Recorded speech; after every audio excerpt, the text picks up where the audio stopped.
Mixie ஜாரில் 7 பல்லு பூண்டு, ஒரு சின்ன துண்டு இஞ்சி பார்த்திங்கன்னா தோல் சீவி எடுத்து வச்சுருக்கேன், அதில் சேர்த்துக்குவோம். இது கூட 2 வரமிளகா, ஒரு கொத்து கருவேப்பிலை, தண்ணி எதுவுமே சேர்த்தாமல் அரைச்சி எடுத்துக்கலாம்.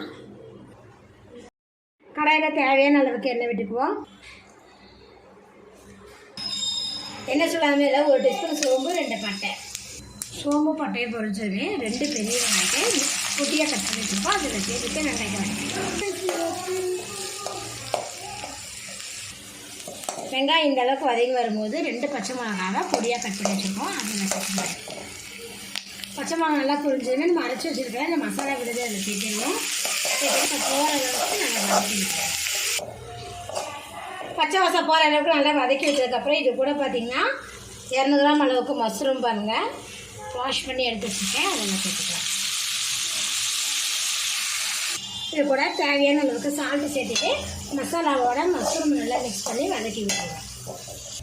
மசாலாவோட நல்லா வதக்கி விட்டதுக்கப்புறம் இது கூட பார்த்திங்கன்னா 1/2 டீஸ்பூன் அளவுக்கு மஞ்சத்தூள், மிளகாத்தூள் 1/2 டீஸ்பூன், பச்சை மிளகா சேர்த்துருக்கோம், வரமிளகாவும் சேர்த்துருக்கோம், அதனால் 1/2 டீஸ்பூன் அளவுக்கு மிளகாத்தூள் போதும், 1 டீஸ்பூன் அளவுக்கு மல்லித்தூள்.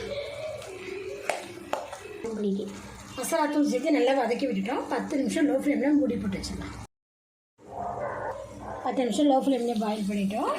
இப்போ இது கூட பார்த்திங்கன்னா நான் 1 டீஸ்பூன் அளவுக்கு லெமன் ஜூஸ், இது கூடவே பார்த்திங்கன்னா பொடியான கொத்தமல்லி தழை, லெமன் ஜூஸும் கொத்தமல்லி தழையும் சேர்த்துட்டு நல்லா மிக்ஸ் பண்ணி வச்சுருந்தோம். சூப்பரான டேஸ்ட்டில் கலர் ஃப்ரை ரெடி ஆகிடுச்சு. ஸ்டவ் ஆஃப் பண்ணிடலாம். டேஸ்டியான கலர் ஃப்ரை ரெடி ஆகிடுச்சு. இது பார்த்திங்கன்னா சூடான சாதம், சப்பாத்திலாம் சைடு வச்சு அப்புறம் அருமையாக இருக்கும். இந்த ரெசிபி நீங்களும் ட்ரை பண்ணி பாருங்கள் ஃப்ரெண்ட்ஸ். இந்த வீடியோ பிடிச்சா லைக் பண்ணுங்கள், மறக்காம நம்ம சேனலை சப்ஸ்கிரைப் பண்ணிக்கோங்க.